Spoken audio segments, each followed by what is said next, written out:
Well, Carl, we're finishing the day with Toyota here, and we had how many cars that they show us? The 4Runner, Land Cruiser, the Tacoma Hybrid, the Crown Insignia. Am I forgetting something? Oh, and the Camry that we're driving. The Camry. Right now. People think of Toyotathon as like a sales event, but this is the real Toyotathon. Yeah, exactly. You know, there's all these cars we're driving in a very and it's tight April, not frame. December.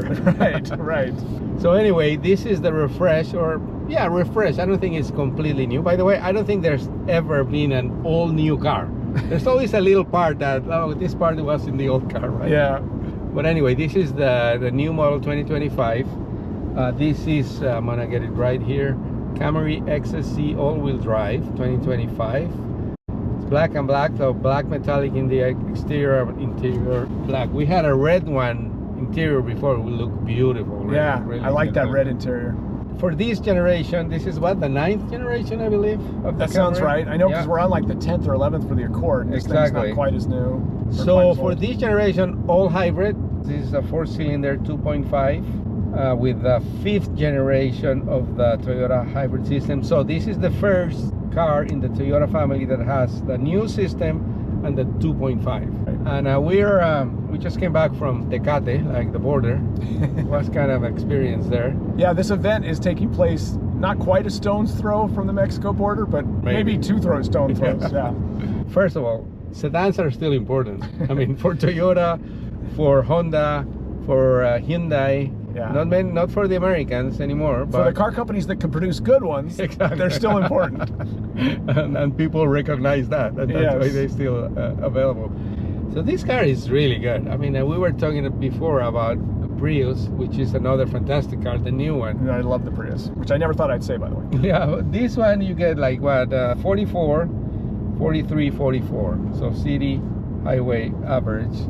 Prius gets you a little bit more, but it's a smaller car. Smaller car. And the driving dynamics in this one, especially the XSC, which is the sporty one, it's fantastic, I think. Yeah, we were just on some really twisty roads without a truck slowing us down, and I was truly amazed. I mean, the body roll is minimal.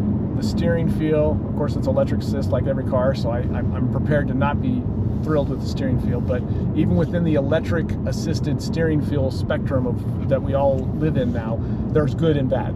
Yeah. This one's shockingly good, and it's also got a nice thick steering wheel, which to me is almost as important as the steering feel system. Exactly, that's something, right? Like initially in your head, you said, okay, this is a strong car, like a solid. Yeah, I can grab a hold of it. The steering wheel's meant to be grabbed a hold of and kind of turned, as opposed to just held on to lightly, because there's no reason to turn it excitedly. So good steering, good suspension tuning. There's a sport mode. Yeah, 232 horsepower, which is more than enough for a sedan. Yep.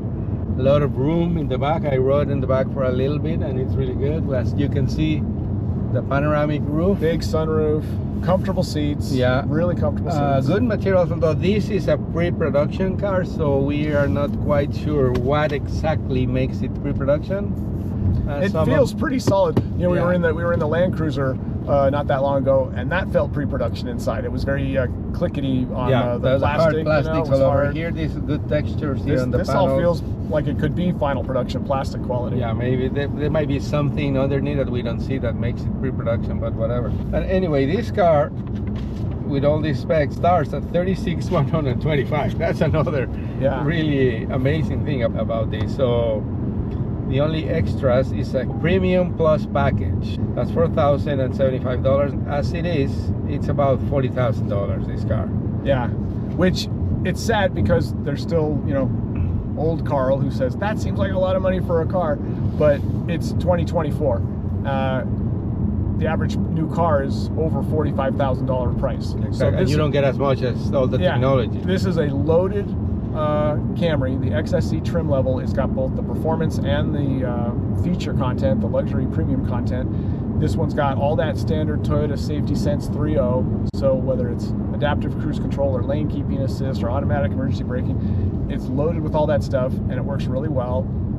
And so with the hybrid powertrain, it's really amazing and efficient. And you were telling me the story about your daughter, right? What is it? Oh yeah. Well, maybe you don't want to say it. No, it's just I've got a daughter who's driving, you know, 60 miles round trip to college in a 1988 Firebird Formula 350. So the idea that you could have so 40, he bought a mortgage for the gas. yeah, a 40 to 50 mile per gallon car like this is mid 40s would be such a godsend for our fuel bill there. But that's the thing, it's not that it's good gas mileage, but it's kind of a dog. It's not that it's comfortable but kind of floppy around corners. No, it drives really well. It really drives well. It's fast. It's tight when you put it in sport mode as far as body roll, and yet it's super comfortable, quiet. That's also, I was telling you, Javier, that this thing, you know, you're cruising at freeway speeds and it's as quiet as what would have been considered like BMW, Mercedes, or Lexus, Toyota's premium division, just a few years ago. Yeah, and that's what is amazing about the automotive industry nowadays, that all the,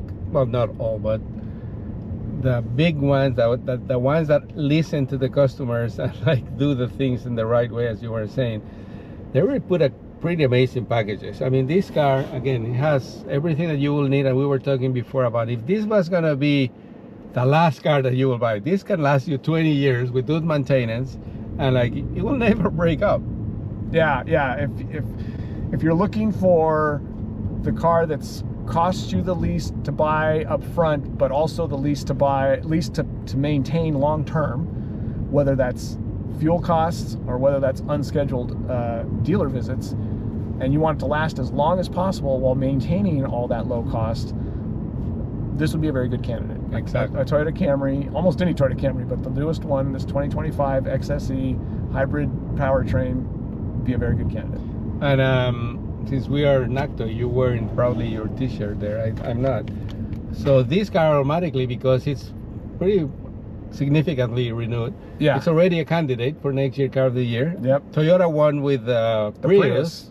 So it might be a case in which Toyota will win back-to-back, although Kia is coming out with a K4, which is also a sedan, a compact sedan, and I'm knowing what the Hyundai group can do, it's going to be a strong candidate too. I don't know what else is coming this year that can be a competition for these two. Yeah, I mean, you know, you and I both have watched the SUV field get bigger and bigger, yeah, and the car field get smaller and smaller. So I don't know how many all new cars are going to be out for 2025, but it's a smaller number than probably ever been before. Yeah, so pretty good chance that back in LA in November we'll be talking about this car as at least a finalist. I would think it'll become a finalist, I'm sure, even if it doesn't win, because it's just really well executed. So the sedan is not dead, gasoline is not dead, sports cars or sporty feeling in the car is not dead. Yeah. So yeah, the SUV has taken over the bulk of the market, but it doesn't mean that there's no sedans or no good sedans available. And they still sell, like the whole industry sells what, like 4 or 5 million of these things, sedans. It's one of the biggest segments still. Yeah, I mean, it's pickup trucks, and then like SUVs, mid-size and compact SUVs, yeah, and then I think this is like the 3rd or 4th biggest category for. So they're still important cars. It's unfortunate that certain companies can't make sedans that are competitive, but both the Japanese and the Koreans, they know how to build really compelling sedans that sell well. Excellent. So let's go back to the hotel here in San Diego to finish this Toyota-thon, as you call it. Yeah, we'll be driving more cars tomorrow. The Tacoma Hybrid, which we haven't driven yet, and the new Crown Insignia, which is, guess what, another crossover. it's a station wagon. Yeah. I'm not sure what the official term is that Toyota wants. Well, to we'll use. Debate that tomorrow. But it's a station wagon. Yeah. Okay. Thank you, Carl. Good talking to you, and yeah, glad we could do another post together.